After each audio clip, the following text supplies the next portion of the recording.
అధ్యక్ష కామ్రేడ్స్, దాదాపుగా అంటే ఉదయం నుంచి అందరం వింటున్నాము. ఇప్పటికే చాలామంది వక్తలు మాట్లాడారు. అయితే ఉదయం స్టార్టింగ్ నుంచి ఇప్పటివరకు వింటున్నప్పుడు నాకు అర్థమవుతున్నది ఏంటంటే, చాలా వరకు మనం చాలా జాగ్రత్తగా ఎక్కడ కూడా ఆపరేషన్ కగార్ అనే పదాన్ని కూడా ఉచ్చరించకుండా చాలా జాగ్రత్తగా మాట్లాడుతున్నాం. ఎక్కడ ఆ పదం ఉచ్చరిస్తే ఏమవుతుందో, ఎక్కడ మాట్లాడితే మా పార్టీకి ఆ లైన్ ఎడదట్టుకుంటుందో అనేటువంటి బాధతో ఎక్కడ కూడా ఎవరు మాట్లాడట్లేదు.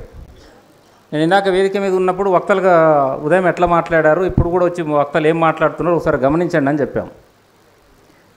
నిజానికి మనం ఇట్లాంటి ఒక గంభీరమైన సమయం, ఇందాక వేణుగోపాల్ గారు చెప్పారు, ఒకవైపు ఏమో దండకారణ్య ప్రాంతంలో ప్రతినిత్యం ఒక ఘటన జరుగుతున్నప్పుడు, ఒక గంభీరమైన సమయంలో తక్షణ అవసరాల రీత్యా నిర్వాహకులు ఎంతో వ్యయ ప్రయాసాలు కోర్చి ఒక మీటింగ్ పెడుతున్నప్పుడు, ఆ మీటింగ్లో ఏం మాట్లాడాలి, ఏ ఉద్దేశంతో ఆ మీటింగ్ పెట్టారనేటువంటి కనీస స్పృహ కూడా లేకుండా ఇక్కడ వచ్చి ఒక 10-15 నిమిషాలు మనకు తోచినంత ఎలక్షన్ ప్రచారంలో మాట్లాడిన మాటలన్నీ మళ్ళీ రిపీట్ చేసిపోతే తప్ప మనకేం అసలు ఏం మాట్లాడుతున్నామో అర్థం కావట్లేదు.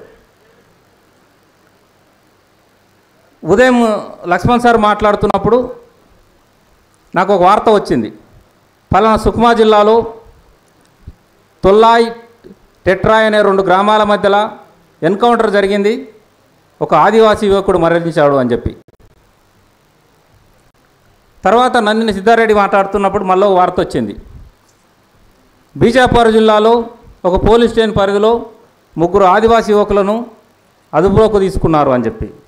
ఇక్కడ మీటింగ్ జరుగుతున్నంతసేపు నేను ఫోన్ పట్టుకొని చూస్తున్నాను. ఇందాక వేణుగోపాల్ గారు మాట్లాడుతున్నప్పుడు మళ్ళీ ఒక పోస్టర్లు వేశారనే కారణంతో ఒక ఆదివాసీ యువకుని ఇప్పుడు అరెస్ట్ చేశారని చెప్పి ఇందాక వార్త.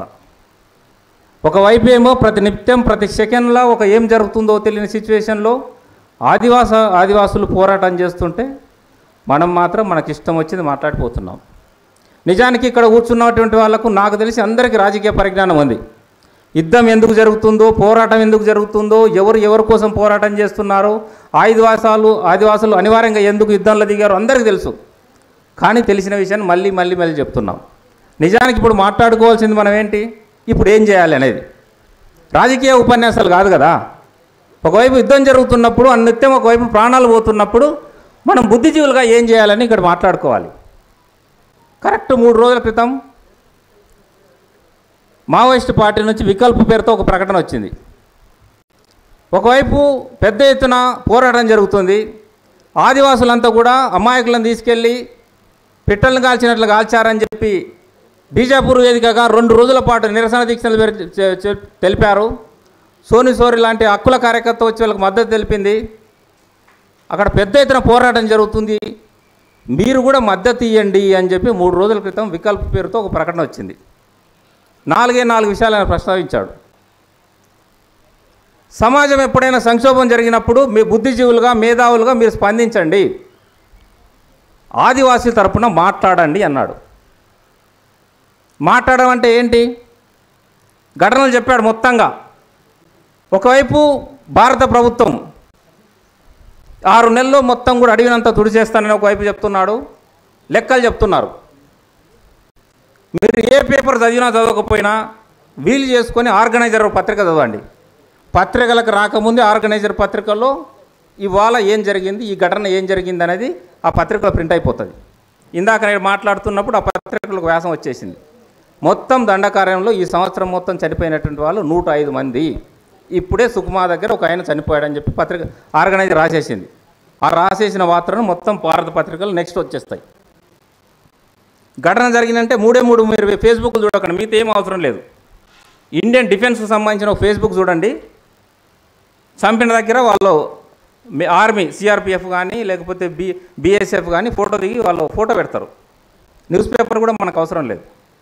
అంటే సిఆర్పిఎఫ్, బిఎస్ఎఫ్, ఇండో టిబెటన్ బోర్డుకు సంబంధించిన సైనికులు అత్యాధునిక కెమెరాలతో మృతజీవుల ఫోటోల దగ్గర గన్ను పట్టుకొని నిలబడి ఫోటో పెడుతుంటారు.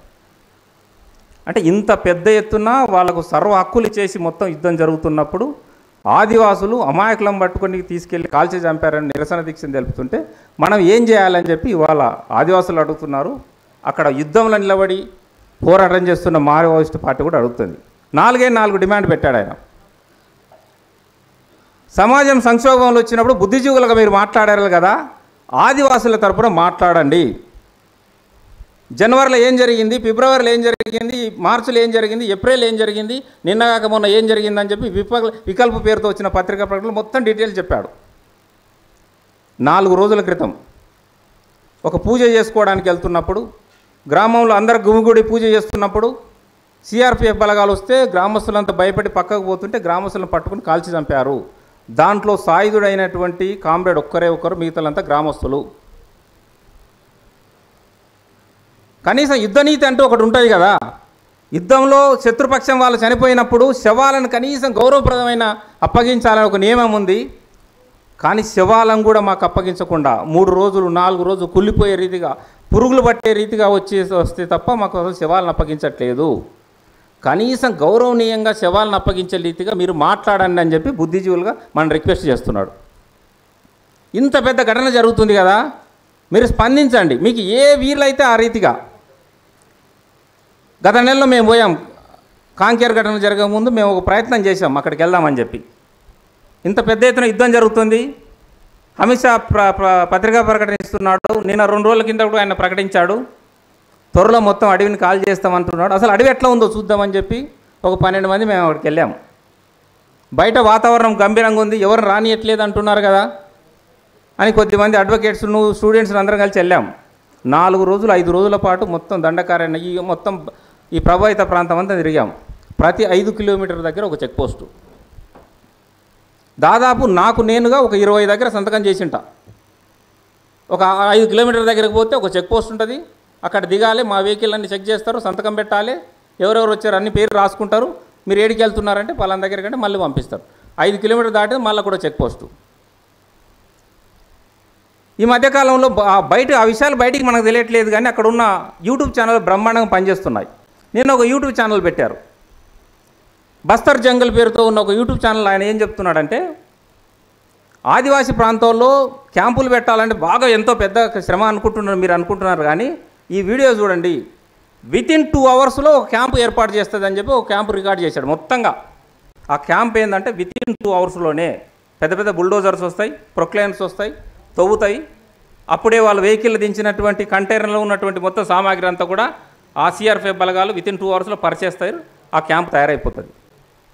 అంటే ఈ ఇప్పుడు ఉన్నటువంటి ఈ దంతెవాడ పరిసరాల ప్రాంతాల్లో 40 క్యాంపులు ఇప్పటికే ఉన్నాయి. ఇప్పుడు ఏ క్షణంలో ఏ ఊరిలో క్యాంప్ వస్తుందో తెలియదు.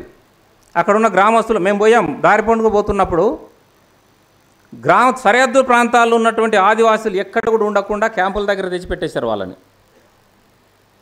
క్యాంపులకు రాకుండా ఎవరైనా మిగిలిపోతే ఇవాళ చూస్తున్నాం న్యూస్లో, తునికాకు పేరుతో ఏరుకుపోయినటువంటి వాళ్ళని చంపేయడం, గ్రామస్తులు సంతల పేరుతో వెళ్తే అక్కడ చంపేయడం, సామూహిక పండుగలు పెడుతుంటే అక్కడ చంపేయడం, ఇట్లాంటి చేస్తున్నారు. అంటే 2 ప్రయోజనాల్లో.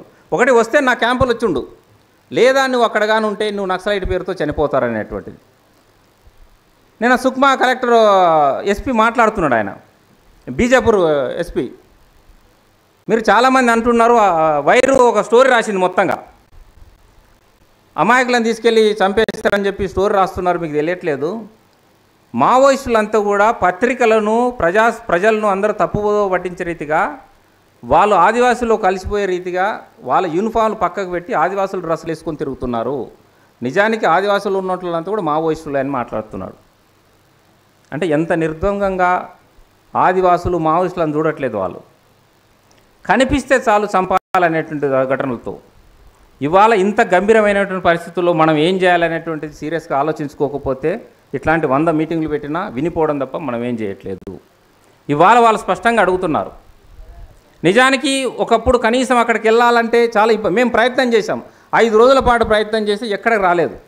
ఒకనొక దగ్గర ప్రయత్నం చేయడానికి పోతే అక్కడికి మొత్తం తవ్వేశారు, మావోయిస్టులు రావనియట్లేదంటే విలేజ్లు చెప్తే అక్కడ ఆగిపోయాం.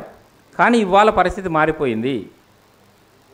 ఇవాళ కాంగ్రెస్, అక్కడ ఉన్నటువంటి ప్రదేశ్ కాంగ్రెస్ పార్టీకి సంబంధించినటువంటి 8 మంది బృందం ఫ్యాక్ట్ ఫైండ్కి అక్కడికి వెళ్ళిపోయింది.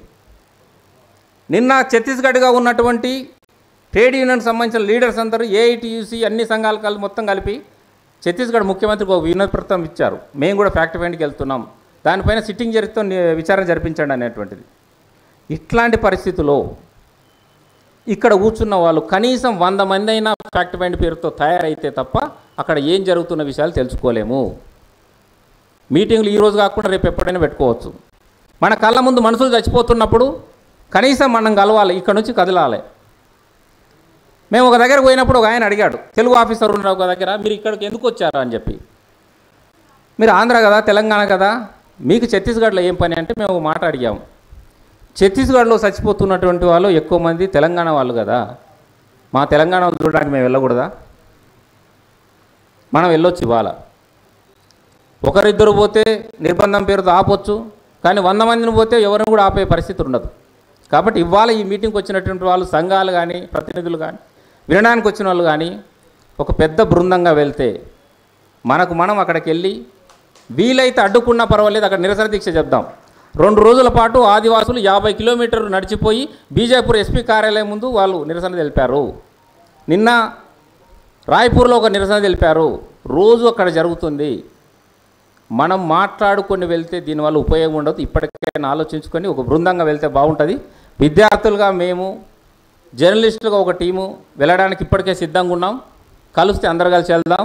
వెళ్ళి అక్కడ ఏం జరుగుతుందని మనం మాట్లాడి తెలుసుకొని బయట ప్రపంచానికి తెలుపుదాం. అట్లా చేస్తే తప్ప ఉపయోగం ఉండదని చెప్తూ ఇంతటితో ముగిస్తున్నాను. Thank you.